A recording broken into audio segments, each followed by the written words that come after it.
Hola Elías, ¿qué me llevó a hacer música? La verdad que es una buena pregunta, no lo sé y es muy gracioso. Mi primer ídolo musical fue Freddie Mercury, así que puedo decir que toco el piano gracias a él. Después en mi familia no había músicos, en mi familia así cercana, tenía un abuelo que era cantante de ópera. Y en casa no había un piano, había un tecladito y bueno, pero sí se escuchaba mucha música y yo pedí ir a estudiar. Así que surgió como algo mío cuando tenía 5 años, me parece.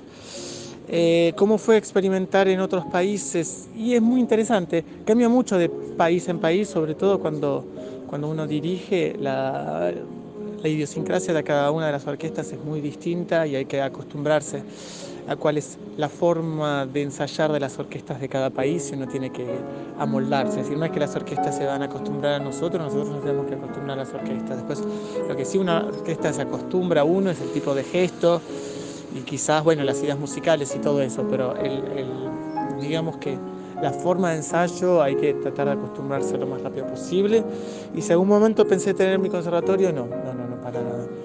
Eh, yo tengo alumnos particulares, pero de hecho ahora ni siquiera es un deseo mío dar clases en un conservatorio. Quizás más grande seguramente sí, pero por el momento no. Y fundarlo, no, ya bastante fundar y dirigir un ensamble de música contemporánea, que bueno, es casi una orquesta, ya es demasiado trabajo como para agregar todavía más trabajo administrativo. Hola, ¿qué tal? A ver, ¿desde qué edad? A ver, estudiar empecé a los 5 o 6, pero ya desde antes estaba muy en contacto, no sé, decía mi vieja que yo de chiquito ponía o la novena sinfonía de Dvorak o la novena de Beethoven o Carmina Burana y ponía un montón de muñecos y los dirigía, eso quizás no sabía ni hablar todavía. Así que el contacto y la atracción por la música de muy muy chiquito y a estudiar desde los 5 6 me parece. Hola Lucas, ¿qué tal? Eh, a ver, ahora no estaría bueno decir cuántas horas estudio porque estudio muy poco. En realidad ahora solamente estudio para los conciertos que tengo. Ya no tengo tiempo para estudiar todos los días como hacía antes. Es decir, ahora mi carrera está muy dividida entre la dirección y, o sea, en tanto director musical y después la dirección artística, que es, digamos, la programación del ensamble que dirijo en París. Y el piano está quizás en un tercer nivel, pero yo durante muchísimos años, más o menos, desde que tenía 16 hasta casi los 28, 30, estudiaba así 8 horas por día, prácticamente todos los días. Quizás el domingo estudiaba un poco menos. eh, y digamos que no hacía otra cosa que eso. Y antes de los concursos estudiaba incluso más, llegaba a las 10 horas y todo eso. O sea que en ese momento sí estudiaba todo ese tiempo. Ahora ni de cerca, pero porque ahora mi carrera un poco se varió de lo que era antes de ser concertista de piano solo. ¿Qué hago en mi tiempo libre? Ando en bicicleta, salgo con mis amigos y veo la Fórmula 1, no sé, no mucho más que eso. Tengo muy poco tiempo libre, lamentablemente. Los desafíos que uno tiene, en realidad para mí los desafíos, y va cerca de la pregunta que sigue después, ¿con qué valores? Es la constancia, es decir, es muy irregular como carrera, entonces se pasa muy rápido de puntos muy altos a puntos muy bajos, entonces me parece que un valor muy importante es tener una constancia y no quizás dejarse llevar por esas emociones. Es a veces un poco difícil de decir y a veces que gente no lo entiende, pero hace que uno pueda vivir un poco mejor, porque si uno se deja llevar totalmente por los momentos buenos como por los momentos malos, es una montaña rusa muy, muy, muy insoportable. Entonces me parece que el desafío es mantener esa constancia de trabajo, de profesionalismo, en los dos momentos, en los que te va mal porque uno no quiere estudiar y en los que te va bien porque a veces tampoco uno quiere estudiar y se queda se confía de esa gloria efímera, ¿no? Entonces me parece que eso es. Después, otro desafío es ser totalmente inventivo y ser abierto. y ver cómo uno puede desarrollar su carrera, ¿no? Es decir, quizás uno cree que la única opción es la de tratar de ser como Marta Argerich, y eso ya casi no existe en ningún lado. Entonces es importante ver cómo uno puede ir desarrollando su carrera y estar abierto a ver qué posibilidades hay para hacer uno lo que mejor hace, ¿no? Hola Danisa, ¿cómo estás? Digamos que al piano me acerqué yo, no es que nadie me lo impuso, me lo obligó, de hecho no había ni piano en casa y empecé cuando era muy chico, cuando tenía 5 o 6 años y de hecho yo ya quería ser músico desde antes que eso, ya sentía esa vocación. Eh, ¿Qué consejo? Y el primero es muy simple y es estudiar mucho, mucho, mucho, o sea, yo desde muy chico, quizás desde los 16 más o menos, que ya estudiaba 7, 8 horas por día. Así que eso es muy importante. Hay que ver cómo hacerlo con el colegio. Todo eso yo di libre los últimos años de la secundaria porque no podía hacerlo más. Entonces eso es mucho trabajo, mucha dedicación, es mucha constancia y es también mucha búsqueda del repertorio, de los profesores, de qué se puede hacer. Por ejemplo, yo la mayoría no tanto los concursos era mucho mi profesor que me decía al principio, pero los festivales, las masterclasses, las becas que necesitaba, todo eso era algo que lo buscaba yo. Lo buscaba todo el tiempo. Me acuerdo, por ejemplo, al principio de los primeros viajes internacionales que tenía, mis viejos no me podían ayudar y me acuerdo que yo iba aerolínea por aerolínea a la oficina a ver si alguna podía darme una beca o una ayuda o lo que sea, así que eso quizás pueden ser las ayudas. Después, una vez que uno tiene un currículum más o menos hecho, ya las becas empiezan a llegar más fáciles, pero al principio me acuerdo que era una búsqueda muy activa de todo eso, de los festivales, de escribirles, decirles, no sé, no hay una plaza de más o lo que sea, etcétera. Era una búsqueda muy activa, ¿no? Digamos que no esperé en absoluto que nada me llegue del cielo y tampoco lo sigo haciendo ahora. Hola Nano, a ver, de la licenciatura yo me gradué cuando tenía 21, me parece. Sí, creo que 21 o 22 recién cumplidos, no me acuerdo exactamente. Sí, yo creo que yo estudié desde los 5 o 6 años hasta el año pasado, estudié constantemente, siempre tuve profesores todo el tiempo, no siempre de piano, eh, pero sí creo que para la formación que tuve de más grande fue importante todo lo que estudié de chico y el hecho de haber llegado a la licenciatura habiendo hecho ya un ciclo inicial, un ciclo medio, todo eso de antemano, eso creo que ayuda muchísimo para tener una base más grande. Si ahora me sigo perfeccionando en dirección de orquesta, sí, en instrumento poco. Tengo un profesor en Francia que se llama Albert Planès, con quien cuando tengo determinados conciertos que me resultan quizás más importantes que otros, voy y le pido que me escuche y que me dé algunos consejos. Así que no tengo más clases constantes, lo que tengo de vez en cuando es alguna masterclass que trato de hacer porque por algún factor me interesa. Y después tengo, si no, a este profesor que de hecho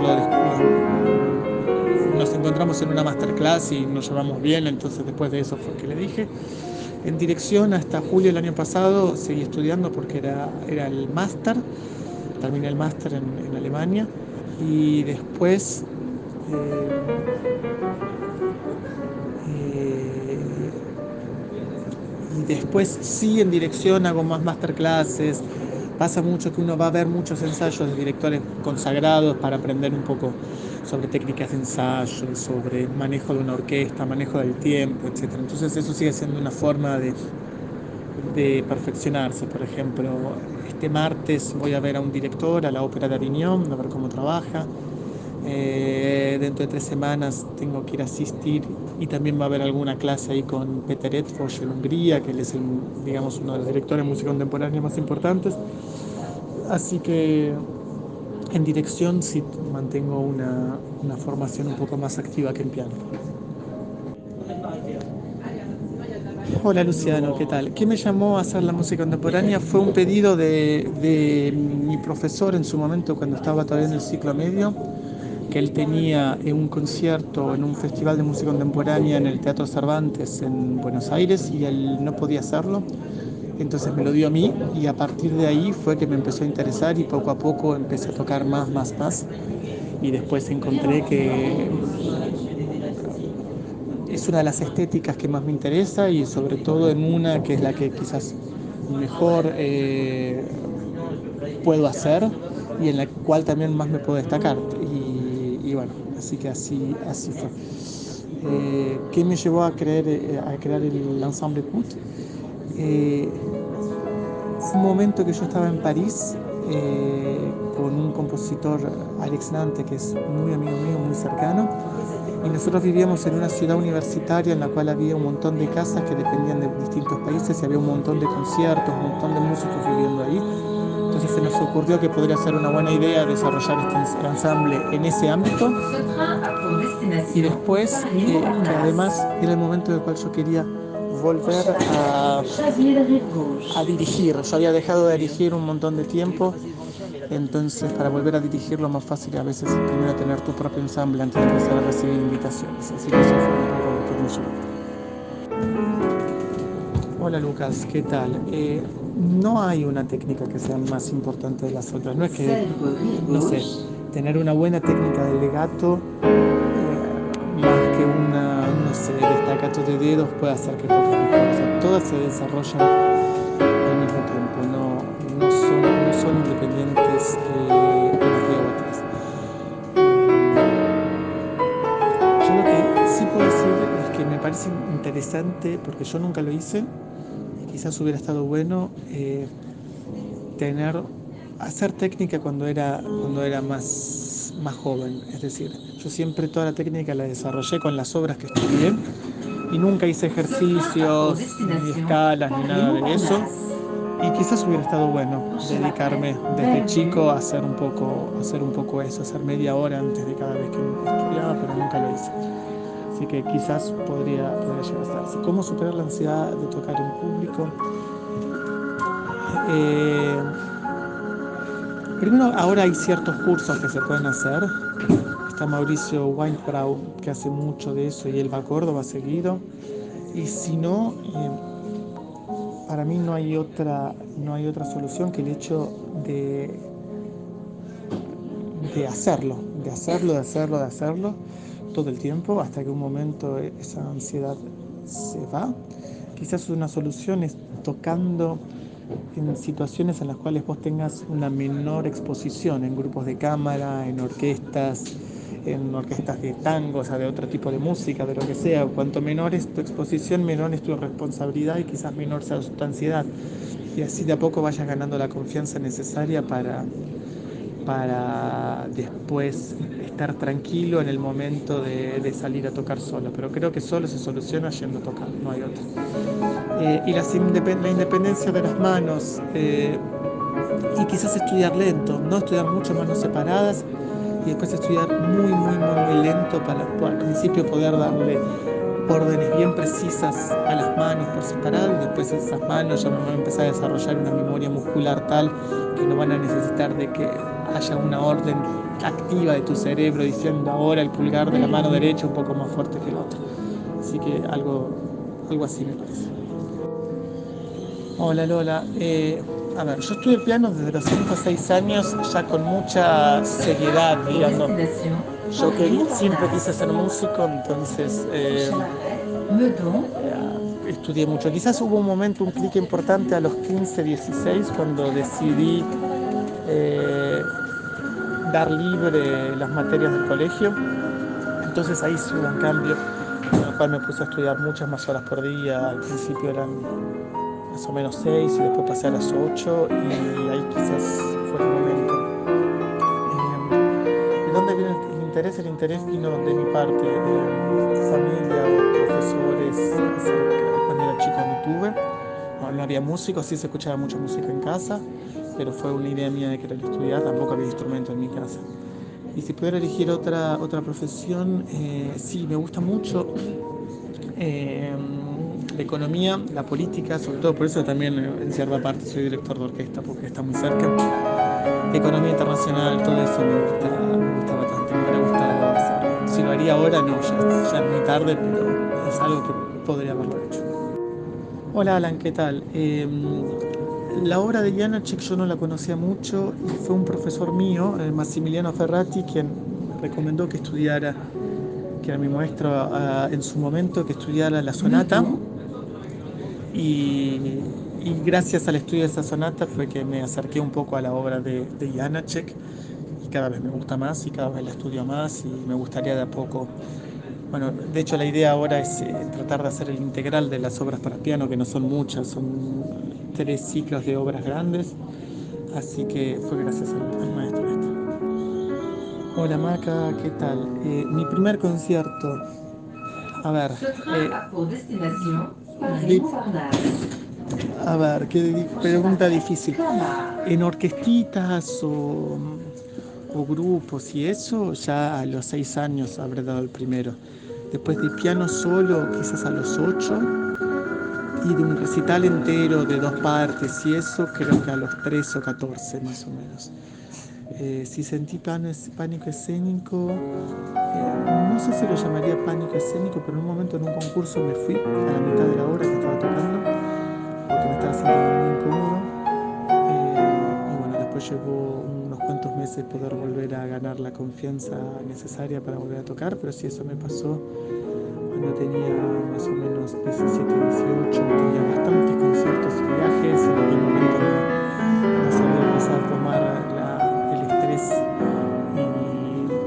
y la presión como quizás ahora, así que eso. ¿Y qué obra tocaría? Eh, y no sé, la verdad. Janáček podría llegar a tocarlo, podría tocar algo de Mozart, pero le pediría a otro que toque Mozart porque seguramente le tocaría mejor que yo. Eh, sí, o Chopin, no sé. Hay tantas cosas. Creo que a los extraterrestres les gustaría cualquiera de esas. Hola Gaby, ¿en quién me inspiré? Digamos que es muy gracioso, pero era Freddie Mercury. Yo soy un gran fanático de Queen y de Freddie Mercury, así que toco el piano gracias a él. Después ya de chiquito, mucho antes, cuando aparentemente tenía 3 o 4 años, me gustaba dirigir y ponía los muñecos que tenía en mi casa y los dirigía. Eh, pero bueno, y después como íconos o ídolos más grandes, siempre la figura de Barenboim siempre me llamó mucho la atención, por ejemplo, y lo sigue haciendo. Así que ese podría ser un ídolo un poco más actual, ¿no? Me resulta como figura mucho más interesante que otros que son meramente pianistas, o sea, su aspecto de director, de pianista, todo el repertorio que aborda, el trabajo con la orquesta, con la divan y su aspecto también político, etcétera, me llama mucho la atención. Hola Ara, ¿qué tal? A ver, el repertorio que hice en el Garzón fue el mismo que toqué en todos los conciertos en Argentina, eso no se cambió, o sea, no estuvo pensado específicamente para ahí. Eh, y digamos que la elección de este programa fue en parte por obras que yo ya había tocado.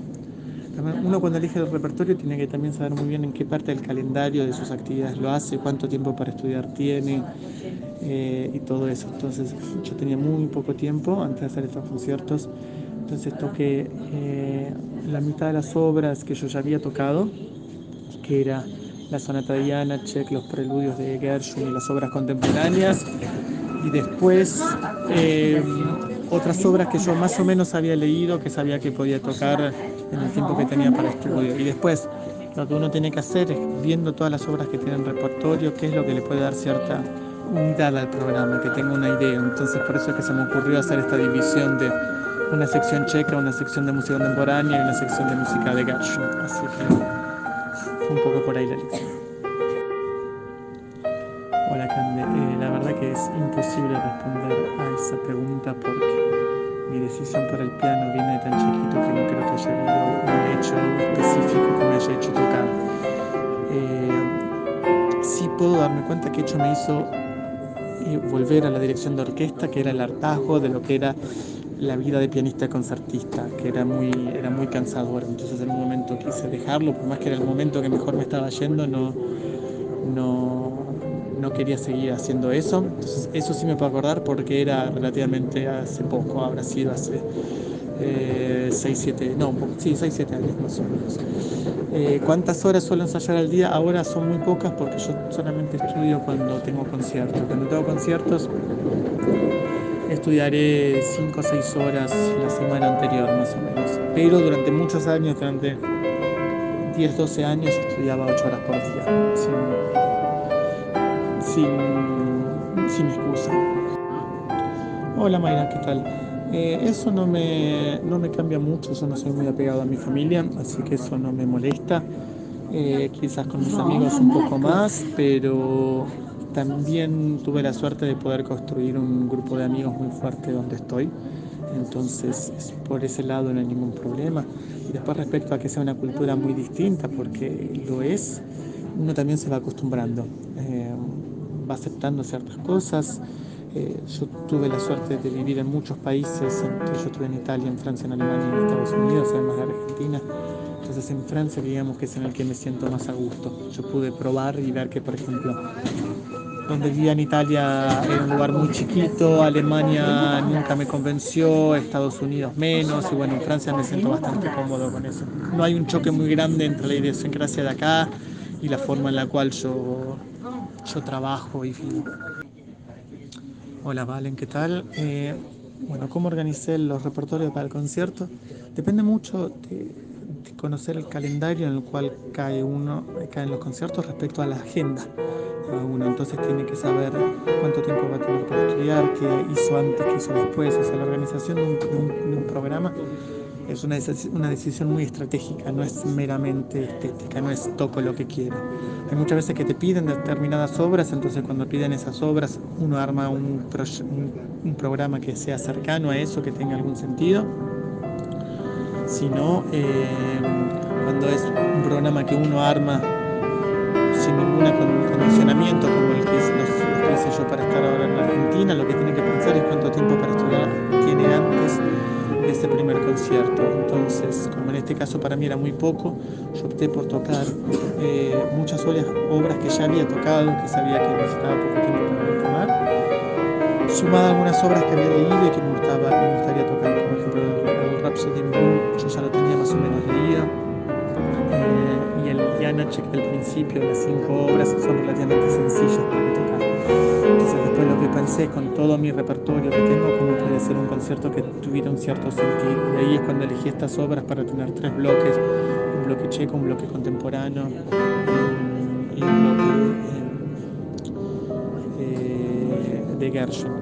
¿Qué uso para preparar las masterclasses? Absolutamente nada, porque en una masterclass no se arma, es decir, uno tiene que estar lo más receptivo posible a ver qué es lo que el alumno propone y en una hora o 45 minutos tratar de darle la información que más le puede servir, que más necesita, qué aspectos son los que más rápido puede incorporar y que le sirvan para su interpretación y a su vez para que tratar de utilizarlos en otras obras. Así que no hay ninguna preparación anterior. De hecho yo ni escucho las obras de antemano, nada. Hola Juan Cruz, ¿qué tal? No entiendo muy bien tu primera pregunta. Si puedes escribirme de nuevo como artistas de qué época, de contemporáneo, de la época romántica. Eso no entiendo muy bien.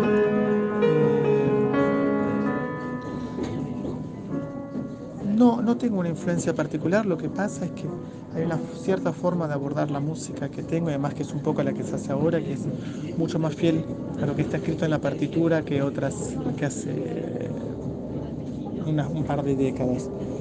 Es decir, ahora actualmente lo que se trata es de poner la posición del intérprete bien como si fuera un intérprete y no como si fuera el compositor mismo. Entonces, eso ligado también a mi especialización en música contemporánea, donde el peso de la partitura es muy importante, hace que tenga, no diría un acercamiento más científico, pero sino que muy cercano a la partitura. Eh, para el calentamiento de manos, yo lo que suelo hacer es, me hice una especie de rutina para mí mismo, que eso cada uno se la puede hacer, en la cual yo junto por ejemplo, escalas con terceras, con un poco de trinos, después con estiramiento entre dedos, una cosa así, y un poco de octavas, por ejemplo, eso yo lo hago.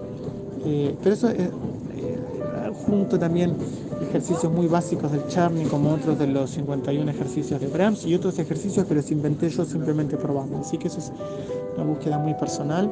Hay que ver qué es lo que a uno le sale más fácil y qué es lo que más le cuesta. Hay gente que directamente ni calienta antes de tocar. Y yo, por ejemplo, ahora estoy asistiendo a conciertos, esta rutina yo no la hice más.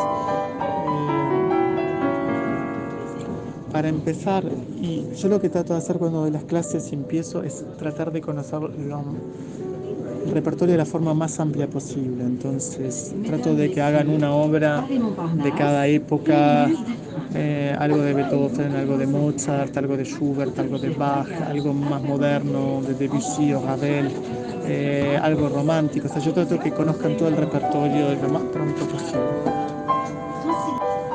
Hola Manuel, ¿qué tal? A ver, no hubo un motivo particular. Yo desde muy chico estaba muy atraído por la música. Empecé a estudiar muy chico por un pedido propio, nadie me dijo que estudiara. Y después, digamos que lo tenía decidido desde bastante chico. Jamás me tuve esa disyuntiva de hacer música o hacer otra cosa. La segunda pregunta,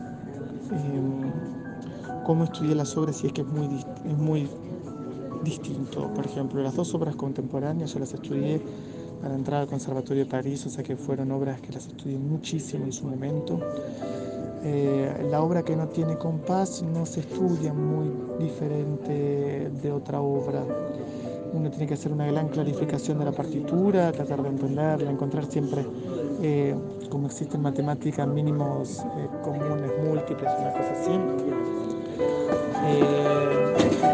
Uno busca lo mismo con pulsaciones en el medio para establecer una pulsación, pero no se estudia muy distinto. Y después, por ejemplo, el Janacek lo estudié hace muchos años, o sea que ahora simplemente lo retomo, y el Gershwin de la Rhapsody in Blue lo estudié en realidad dándole clases a un alumno que lo quería tocar, y de tanto tiempo trabajarla con él me lo terminé aprendiendo.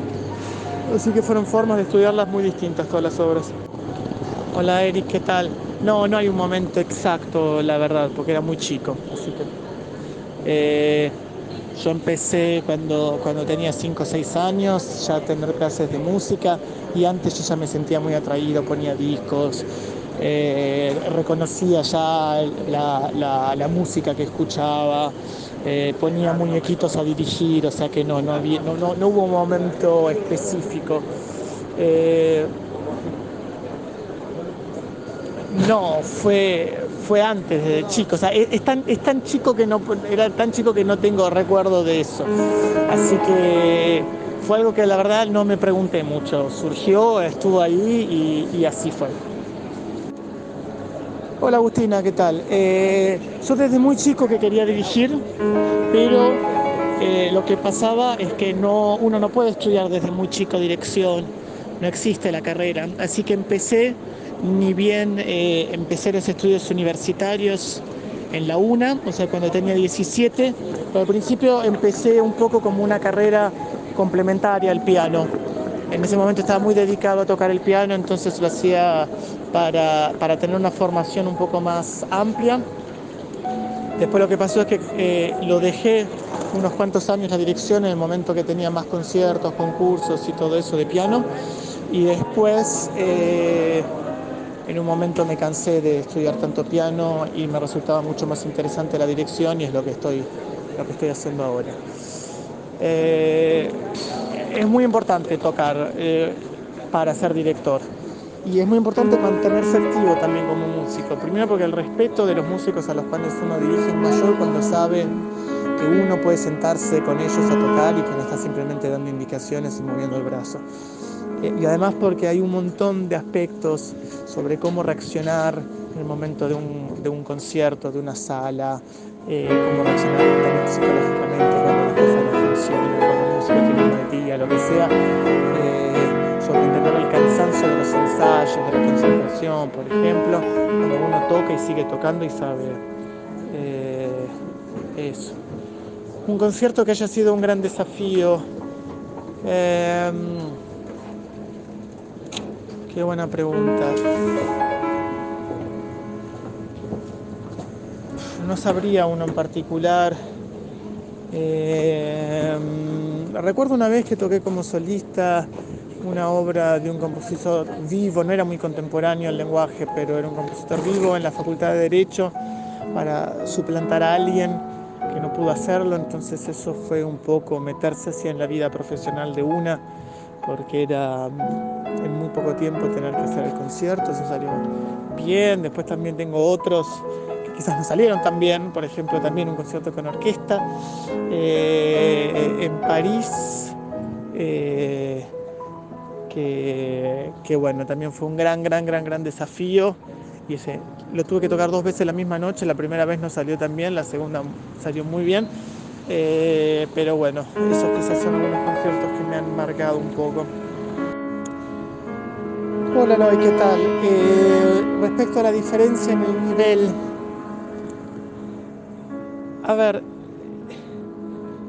quizás en el nivel inicial no se nota mucho la diferencia.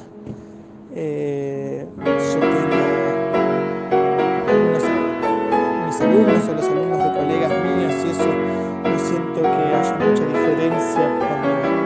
Al principio lo que sí noto es que hay una diferencia, o sea que hay un límite de aprendizaje en Argentina que después hay que pasar. Es decir, uno se puede formar en Argentina sin ningún problema, pero hay un momento en el cual tiene que conocer cuál es el nivel que hay alrededor, qué tan alto puede ser, quién toca con tu misma edad de determinadas obras, y eso en Argentina no se puede hacer.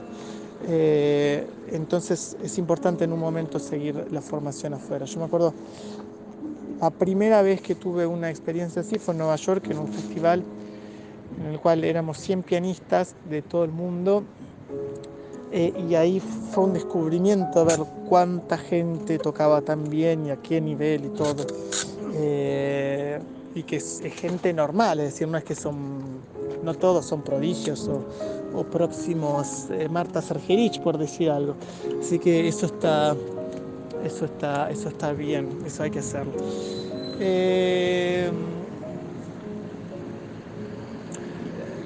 La música, abordarla de otra forma, no creo. Yo la abordé de muchas formas distintas. Desde, por ejemplo, cuando era adolescente tenía una banda de rock progresivo, soy pianista y director, acompaño muchos cantantes. De hecho, hace poquito me fui de gira a Estados Unidos con un cantante.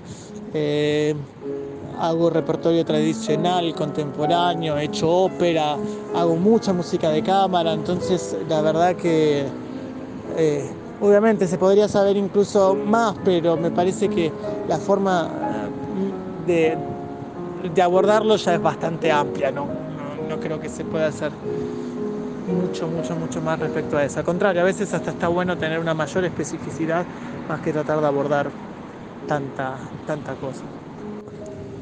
Hola Víctor, ¿qué tal? Es muy sencillo la verdad. Eh, digamos, ninguna obra tampoco tiene un pulso constante, siempre hay variaciones, a veces son ínfimas, eh, pero siempre las hay. Respecto a esta obra en particular, uno lo que tiene que hacer es encontrar un valor mínimo de pulsación, es decir, deja de ser una negra y pasa a buscar qué valor es el valor más chico que nos puede servir como pulsación,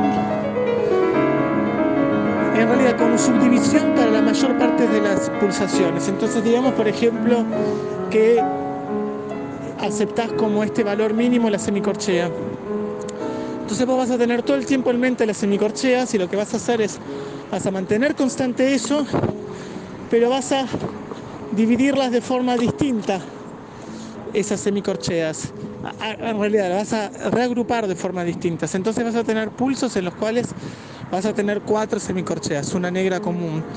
Pero después vas a tener pulsos que tienen 3 o 5 o 2 o 7 o lo que quieras. En realidad suele llegar hasta 6. Después ya empezás a hacer grupos de 4 más 3 o lo que fuera. Entonces vos lo que mantenés constantes son esas semicorcheas y después las agrupás de forma distinta. Entonces la pulsación es totalmente variable, pero hay un elemento que lo une. Y después lo que pasa es que ese elemento que lo une varía mucho en la obra, es decir, uno tiene que elegir cuál es el elemento a cada momento, ¿no? Entonces, si para esta primera hoja me conviene la semicorchea, para esta segunda la corchea, para esto, no sé, la corchea de tresillos, por decir algo, lo que fuera. Y así es que se va armando. No es, una vez que uno se acostumbra, la verdad que no es para nada difícil hacerlo. Es simplemente un poco de perder el miedo a acercarse a ese tipo de partituras, pero después sale. Hola Melina, ¿qué tal? Si te referís a técnica, a hacer simplemente ejercicios y cosas así, lamentablemente muy poco. Y me hubiera gustado cuando era chico haber hecho más, pero nunca lo hice, siempre trabajé directamente en las obras. Hubo una época de mi vida que dedicaba al menos 1 hora a hacer ejercicios, escalas y esas cosas. Era la época en la cual más estudiaba. Y ahora no lo hago, excepto cuando yo lo que pasa es que es muy irregular mi estudio ahora porque depende de mi calendario, de la agenda. Hay momentos que tengo muchas cosas de dirección, entonces dejo de tocar. Cuando estoy sin tocar varias semanas o a veces incluso meses para retomar, sí, los primeros días hago bastante técnica simplemente para recuperar la cuestión de musculatura que se había perdido. Así que eso. Bueno, gracias por las preguntas. Creo que esta es la última. Hola Tomás. No, a ver, uno no puede digamos, diferenciar, priorizar la interpretación de tocar la perfecta. Es decir, tocar todas las notas no es tocar la obra ni de cerca. O con el ritmo que haya que hacerlo, no. Es decir, la interpretación implica tocar todas esas notas con ese ritmo, con esas dinámicas, con una idea musical clara propuesta por el intérprete. Porque para tocar todas las notas, simplemente para eso se pone un MIDI y listo. Y entonces, nada, lo que uno tiene que hacer es en el estudio ya totalmente unir las ideas musicales o ir construyendo esas ideas musicales poco a poco y unirlas totalmente a la ejecución técnica de la obra. Además porque es muy distinto tocar, no sé, por decir una estupidez, pero una escala en cayendo o en disminuyendo. Bueno, primero tiene que estar esa decisión de cómo se va a tocar esa escala. Esa decisión también puede ir cambiando con el tiempo, no digo que sea fija, pero la forma de tocar esa escala y tocar esas notas va a depender de qué idea uno tenga, hasta la digitación cambia respecto a eso. Hay digitaciones que sirven más para una cosa que para otra, lo mismo que un instrumentista de cuerda cuando pone los arcos.